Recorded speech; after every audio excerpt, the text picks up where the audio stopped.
So last week, the basically the demo of Need for Speed: The Run was released, and I basically did like a little commentary and video on that. And this week, actually, Battlefield 3, you probably have heard of that. It was highly anticipated, and it was finally released this week on Tuesday, I believe, somewhere towards the beginning of the week.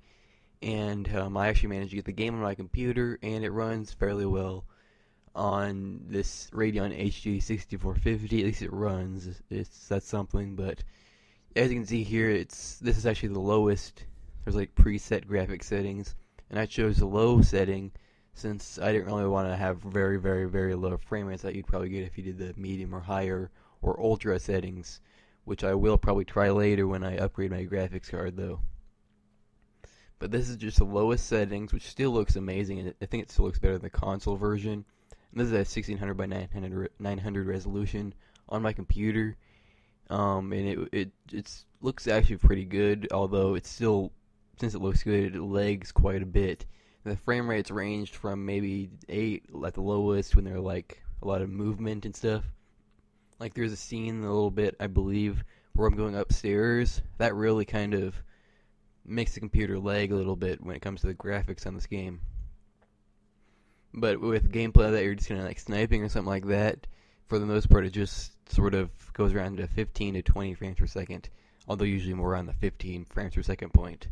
So the game runs on the 6450 from AMD, which is kind of surprising since this graphics card is very, very cheap. It's like the lowest end AMD graphics card on the market from the 6000 series. It only costs about $50, and it's overall just a very, very low end card for just people who don't want to spend a bunch of money. But this card will run the game. I would really suggest you upgrade to a different graphics card if you really want to play this game and experience the game at frame rates that are at least playable. I was doing some multiplayer online, and these frame rates online aren't really good at all since they'll really lag, and you won't be able to play very well if you're doing it online multiplayer with low frame rates. But on the campaign right here, it's not too bad. You can go through it and you'll be fine, at least if you don't mind lower frame rates. And I'm guessing if you lower the resolution a little bit too, it might actually improve the frame rates just a little tiny bit here. But you can see right here, this is the part where it kind of just lags because stuff is changing or something has to load or something like that. I don't know why specifically, but this scene kind of just lags the graphics card quite a bit.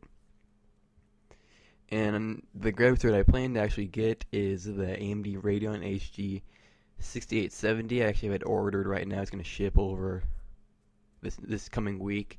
And the graphics card itself is going to be a pretty good graphics card. It's going to be the Flex Edition from Sapphire. And that's basically a graphics card that has a 1 gig of GDDR5 memory, and it's overall the 6870, but with a little bit more added to it. It's basically the thing that's added to it most is improved cooling, as well as improved. It supports Infinity in a better way. So basically, it has the same ports that any other 6870 has. It has an HDMI port, 2 DVI ports, and 2 mini display ports. But instead of having to basically, have a display port an active display port adapter, which usually costs $20 to $100 depending on where you're getting it. Those adapters get expensive, and instead of having to get one of those adapters, since on a normal 6870 you need to have two. You can only have two sort of monitors connected using DVI or the other DVI or the HDMI. You can have two two monitors plugged into those outputs, and then you have to have an adapter or a DisplayPort monitor if you want to have a third monitor. And I have 3 DVI monitors right here on my setup, so I don't really want to upgrade my monitor since they're all fairly new. And I decided it was actually kind of worth it to get the Flex Edition since it just seemed a little bit better. I don't have to have any additional adapters or anything, and Sapphire does make good graphics cards, so I think it was worth it.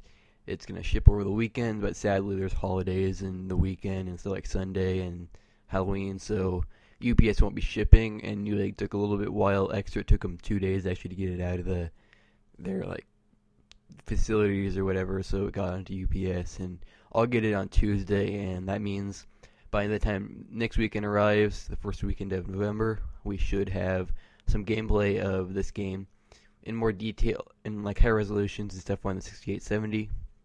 And maybe soon we'll have Modern Warfare 3 gameplay too, since I pre-ordered that on Steam on the PC, so we'll see how that runs.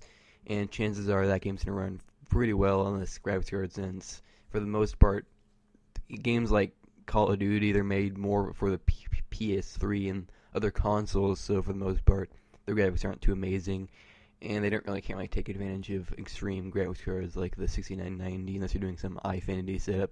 But either way, it's still not impressive. But games like this, Battlefield 3, they really are designed for the PC, so they really stress out the PC, requiring a great graphics card, and these are reasons why you get a 6990 or some very high-end graphics card. But this game is actually pretty good. I think it's harder than Call of Duty games. This is just the normal difficulty. I'm just not really experienced with the Battlefield games. I have Battlefield Bad Company 2, but I don't play it a lot, and that's just kind of how I am. I play more Call of Duty games on the console, but I'm moving more towards PC gaming, so I can record the games and publish them on YouTube and that kind of stuff. So this is how it works. You have to keep playing, and then eventually you'll be a little bit better than what you are right now. So I'm not the best at this game right now. But so far, I actually kind of like this game. It's very good.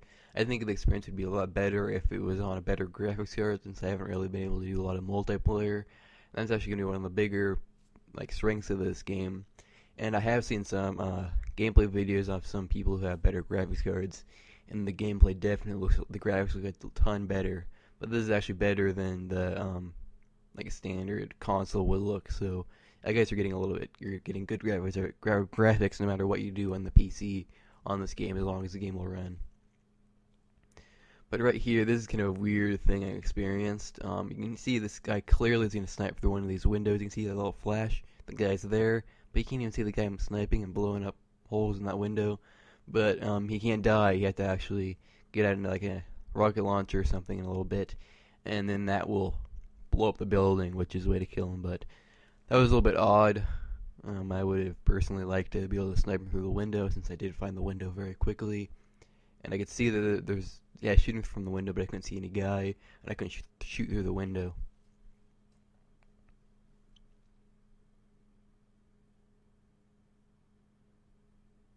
Yeah, you can see him right there, and then he doesn't die.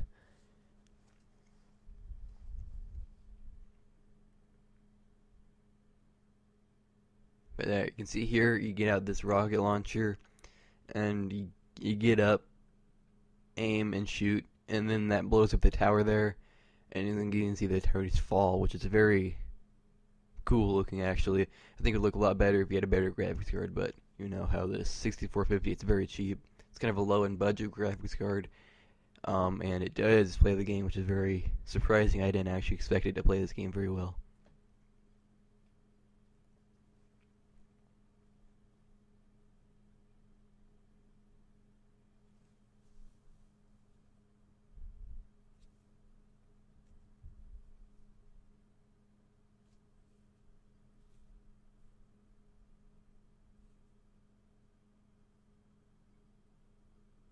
But you can see here, this is kind of where the frame rate gets up a little bit, since you're just sniping or sitting here and sniping guys from the roof onto the street. And this doesn't really have a lot of action or stuff, but I do die, since I'm not really the best. I didn't feel like cutting that all out. I just cut out the loading screens, which is one of the things I don't really like about this game, since I'm used to games that don't really have long loading screens. Like most games, it's like 10 to 20 seconds and the level or whatever it is loaded.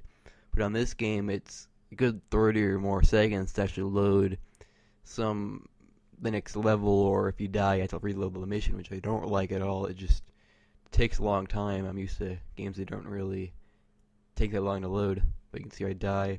I just cut out the loading screen, and I'll be sent back into the mission,